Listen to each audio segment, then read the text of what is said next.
Bismillahirrahmanirrahim. Assalamualaikum warahmatullahi wabarakatuh. Waalaikumsalam. Jumpa lagi bersama kami di Bitok Banjarmasin Post, bicara apa saja. Bersama saya, jurnalis Banjarmasin Post, Agus Rumpoko. Dalam Bitok kali ini kami mendapat kehormatan mendapatkan tamu dari Adaro Energi Indonesia. Dalam hal ini adalah koordinator CSR Adaro Logistik, Bapak Abi Talha. Assalamualaikum, Mbak. Waalaikumsalam, Pak. Dan kemudian juga ada warga Kalimantan Selatan yang berurusan dengan Adaro Logistik, yaitu Bapak Muhammad Said, warga Desa Tinggiran, Kecamatan Tamban, Kabupaten Batola. Selamat datang Pak Said. Ya, Assalamualaikum warahmatullahi wabarakatuh. Waalaikumsalam. Nanti kita tanya apa hubungannya antara Pak Said dengan Pak Abi ini. Apa hubungannya antara Adaro Logistik dengan warga Tinggiran ya Pak? Sebelum kita berlanjut, saya mau cerita sedikit. Saya kenal Adaro Energi Indonesia, itu salah satu investor terbesar di Kalimantan Selatan yang bergerak di bidang pertambangan batu bara. Tetapi saya agak kurang mengenal ini Adaro Logistik ini. Ada hubungan apa? Yang jelas memang pasti ada hubungannya karena sama-sama Adaro. Sama-sama Adaro. Cuman bagaimana hubungannya ini kita tidak tahu, dan mungkin banyak masyarakat Kalimantan Selatan yang tidak tahu. Kemudian juga nanti mungkin Pak Said bisa menjelaskan apa hubungannya dengan Abi, apa hubungannya dengan Mas Said. Iya. Untuk itu kita akan lanjutkan pembicaraan dengan Pak Abi yang Pak Said. Pertama-tama Pak Abi, itu apa hubungannya Adaro dengan Adaro Energi Indonesia dengan Adaro Logistik? Bisa dijelasin Pak Abi? Iya, Pak. Terima kasih Pak Agus. Jadi kami memang secara grup besar di Adaro itu ada yang namanya Adaro Energi. Ada Energy Group. Kemudian ada 3 pilar kami di Adaro. Ada Adaro Energi Indonesia yang salah satunya itu. Nah, kami ada di grup itu, dan di sana juga ada beberapa company, perusahaan, yang salah satunya Adaro Logistik. Nah, Adaro Energi ini bergerak di bidang pertambangan, Pak. Pertambangan. Nah, salah satu anak usahanya Adaro Logistik ini sebagai support supply chain-nya, rantai dari produksinya. Nah, kami Adaro Logistik ini bergerak mulai dari shipping, pengangkutan batu bara dari Klanis sampai dengan pelabuhannya. Juga termasuk dukungan-dukungan yang lain. Misalkan kami juga punya galangan kapal ada di PT BGN, kemudian ada di pengelolaan pelabuhan ada di IBT, dan juga ada pengerukan ada PT SDN, dan juga transportasi minyak juga ada di PT HBE.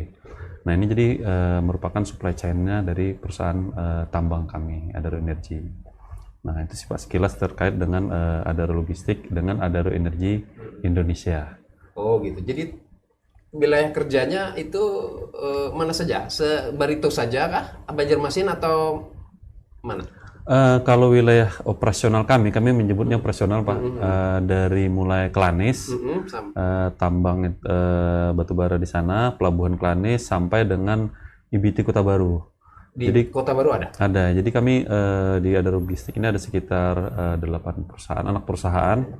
Ada PT MBP yang punya shipping tongkang, kemudian ada PT SDM yang pengerukan di alur, kemudian ada PT IBT, salah satunya yang punya pelabuhan, dan juga ada BGN yang support untuk repair perbaikan tongkang dan kapal-kapal dari grup Adaro. Nah, jadi kalau alur panjangnya ya dari Klanis, sungai sampai lautnya Pak. Nah, bahkan kami kan punya pelabuhan bongkar muat juga di Tabunio, batubara. Lepas dari Kalsel ke keluar daerah itu masuk wilayah Adaro Logistik? Yang selama ini memang kami masih concern di wilayah ini Pak, Kalsel. Oh, gitu. Tapi juga sudah mulai ada pengembangan di wilayah Kalimantan Tengah, karena di sana kan ada grup Adaro Mineral juga yang mulai beroperasi. Kemudian juga ada di wilayah Sumatera juga mulai beroperasi. Jadi ya, cuma sebagian besar operasional masih di Kalsel, Kalteng lah. Gitu. Tapi pengembangan Kalteng juga nanti Ya. kapan itu? Sudah mulai? Itu mulai mensupport di wilayah Muara Tuhuk Pak, karena ada grup lain Adaro Mineral namanya di sana. Gitu. Apakah cuma melayani Adaro saja atau juga akan melayani Nah itu kita belum tahu, tahu Pak ke depan seperti apa Adaro, cuma selama ini kita masih melayani di internal. Kemudian hubungannya dengan Mas Said ini apa Pak? Bisa dijelasin? Jadi memang Pak, sebagai perusahaan secara regulasi undang-undang kami juga punya tanggung jawab terhadap masyarakat di wilayah operasional kami. Jadi kalau istilah dari tagline kami di Adaro itu kan Adaro tumbuh kembang bersama masyarakat. Nah secara peraturan, secara regulasi memang juga kita punya tanggung jawab yang namanya CSR, TSP lah, tanggung jawab sosial perusahaan. Ada regulasinya, ada undang-undangnya dan sebagainya. Nah, kami di Adaro ada kebijakan di Adaro Energi juga terkait CSR. Kami ada 5 pilar, Pak. Jadi ada 5 pilar itu, kalau besarnya Adaro nyalakan perubahan. Jadi nyalakan tagline-nya nih, Pak. Kemudian pilar pendidikan itu kami sebut Adaro nyalakan ilmu. Kemudian ada pilar ekonomi Adaro nyalakan sejahtera. Ada pilar kesehatan itu Adaro nyalakan raga, kemudian di sosial budaya Adaro nyalakan budaya, kemudian yang terakhir itu pilar di lingkungan. Ini di kami disebut Adaro nyalakan lestari. Nah, dengan beliau ini kami ada program CSR yang namanya di pendidikan itu Adaro vokasi mandiri. Jadi semacam menyiapkan skill, keahlian buat masyarakat. Sehingga dengan punya keahlian mereka juga bisa bekerja, ekonominya juga bisa terangkat itu. Dan salah satu perusahaan yang kami anak usaha Adaro Logistik itu PT Barito Galangan Nusantara yang ada di Desa Tinggiran 2 Luar. Nah ini programnya yang kami lakukan. Programnya apa nih Pak untuk Pak Mas Said ini? Kalau untuk Mas Said dan teman-teman ini, kami melakukan pelatihan welder Pak, skill. Apa itu welder? Karena jadi pengelasan, karena kami di situ bisnis unitnya bergerak di bidang pengelasan kapal dan lain-lain sebagainya. Kami melihat ke depan juga kami butuh kebutuhan welder yang artinya cukup banyak. Kemudian juga kami ingin memberdayakan masyarakat setempat. Nah, akhirnya kami luncurkan program vokasi itu untuk sasaran masyarakat. Oh, jadi Mas Said ini ikut program welder, pengelasan di sekitar lokasi BGN Pak. Ya, BGN. Oh, selain las apa Pak? Kami di Adaro Vokasi ini ada beberapa program Pak. Jadi memang ada yang sasarannya mahasiswa, kemudian ada juga untuk masyarakat dan untuk SMK. Nah, yang di IBT kami ada program multikultura dengan SMK. IBT itu di Kota Baru. Kota Baru, Pak. Teluk Tamiang. Pulau Laut Tanjung Selayar. Pulau Laut Tanjung Selayar. Nah. Ujung, Pak. Ujung ya. Jadi kami mensupport itu anak-anak SMK supaya mereka bisa praktek, punya kebun model lah. Sehingga nanti setelah keluar mereka bisa berkarya. Nah, itu kemudian di MBP kami juga menerima anak-anak magang dari SMK yang khusus pelayaran. Jadi mereka magang di kapal-kapal tugboat PT MBP. Istilahnya di mereka itu kayak semacam magang proyek akhir, Pak. Proyek akhir. Nah, itu yang untuk SMK. Nah, kemudian untuk mahasiswa, kami juga memberikan beasiswa. Itu memang untuk mahasiswa pelayaran yang sebagian besar juga itu kami siapkan untuk bekerja di kami kalau mereka berminat. Yeah. Kalau mereka berminat gitu. Itu seluruh peserta itu orang Kalsel? Sebagian orang Kalsel Pak, karena memang kami juga punya prioritas daerah ring 1, sebagian juga dari luar. Karena memang contoh SMK pelayaran itu cuma ada di beberapa daerah luar. Kita belum punya SMK khusus. Nah, tapi kalau beasiswa kita juga udah masuk di lokal. Seperti misalkan kita ada kerjasama dengan Akademi Maritim Nusantara, kemudian yang ada di sini.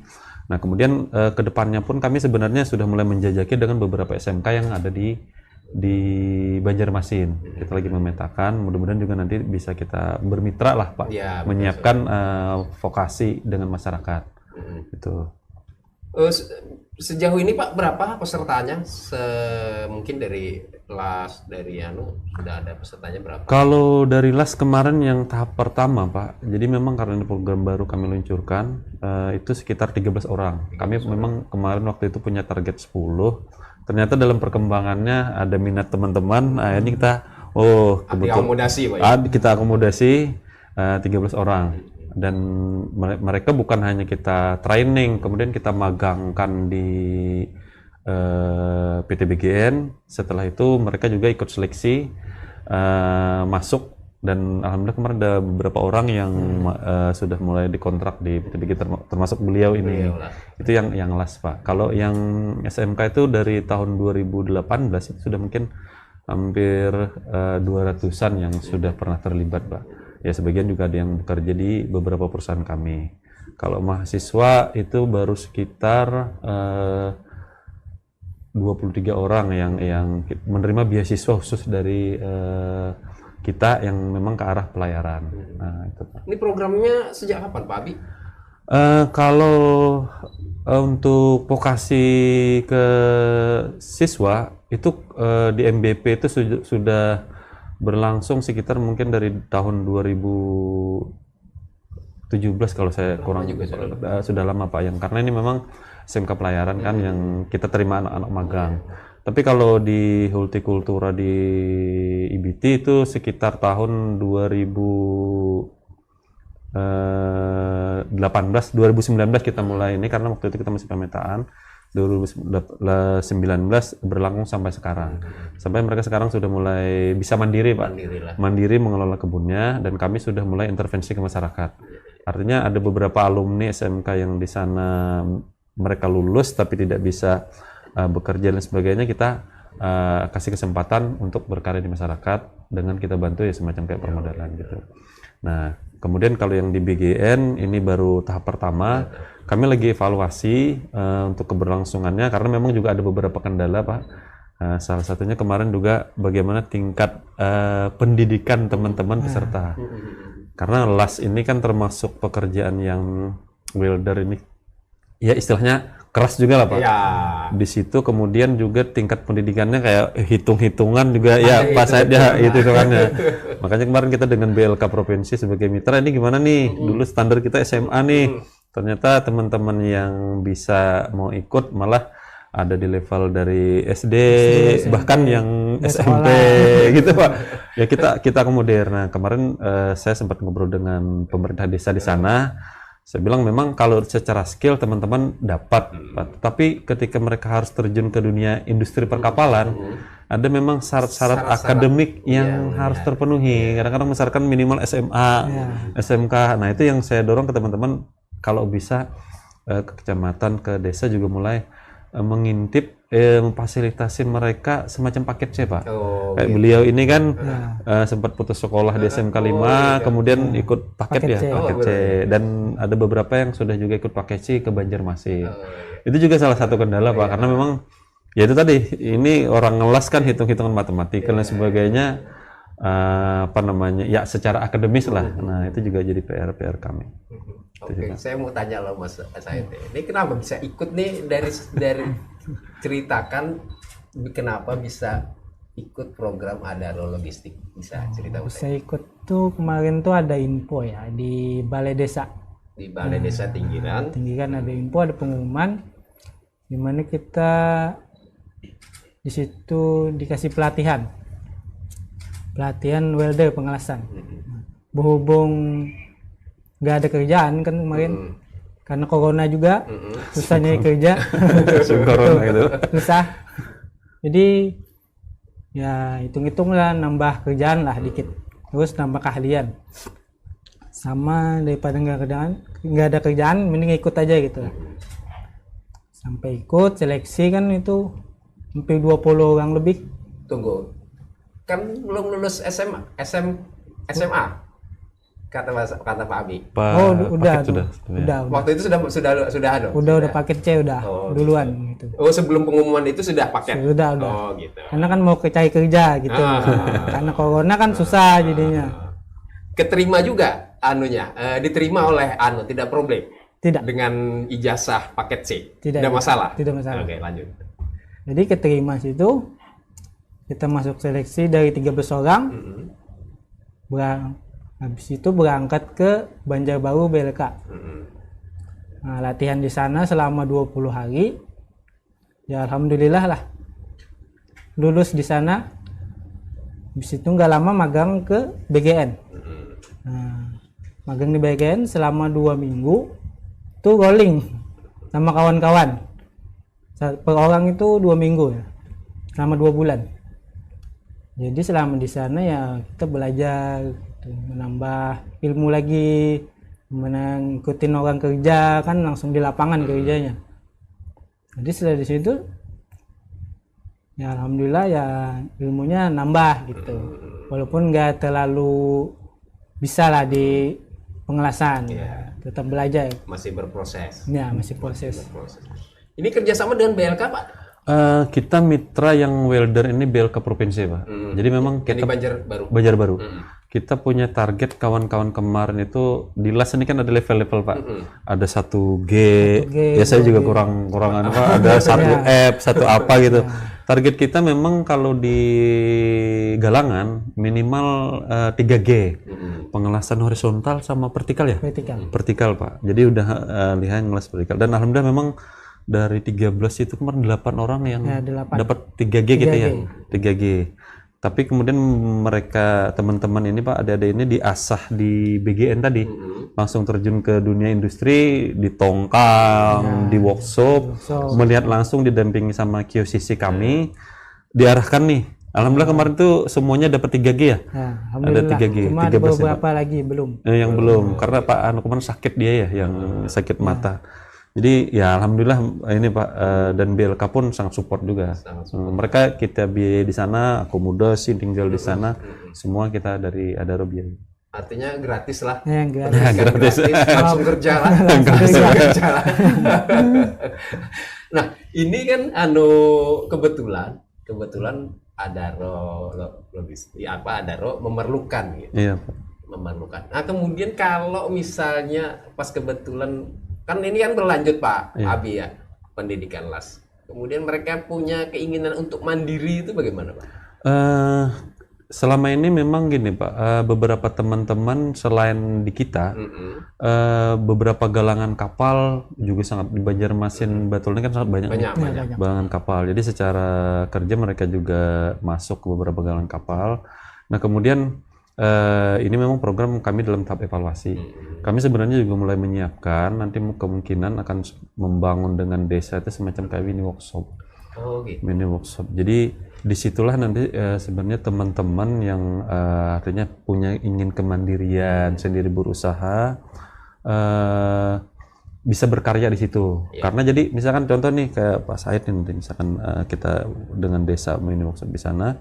Nanti ada adik-adik di sana yang tertarik juga langsung ke situ. Kita nanti tinggal bagaimana mereka kita linkkan dengan BLK untuk memperoleh sertifikasi. Iya, seperti ini Pak. Itu mungkin menjawab aspirasi yang tidak memenuhi syarat dengan ijazah. Iya, ya seperti itu Pak ya. Iya, seperti itu Pak. Jadi memang itu yang kami lagi susun, bagaimana teman-teman yang tidak masuk selain tadi yang solusinya mereka bisa paket C. Ya memang alhamdulillah teman-teman selama ini banyak juga yang ikut freelance sampai ke ke grup beberapa pertambangan yang lain. Di situ terakomodir. Nah, di kami punya program jangka panjang seperti itu yang ingin kami siapkan. Jadi kita mungkin sekarang lagi menyiapkan perangkatnya, bagaimana nanti komitmen kita dengan desa, kemudian juga dengan pemerintah, kemudian juga kita dengan BLK, Nah, harapannya kalau sudah kita punya semacam mini workshop itu nanti juga ke depannya nanti teman-teman sertifikasi tinggal ini aja lagi teman-teman dari asesor BLK tinggal lihat, tapi fasilitas sudah kita siapkan. Itu yang rencana kita ke depannya, Pak. Yang ini. Jadi setelah kita evaluasi yang tahap pertama ini, mudah-mudahan nanti program ini makin berkembang. Artinya kan desa juga berusaha ada partisipasi di ada situ, partisipasi, Pak. kemudian kita juga iya, terlibatan mereka juga. Karena kan banyak juga di sana yang tidak lulus, cuma lulus SD. Benar, Pak.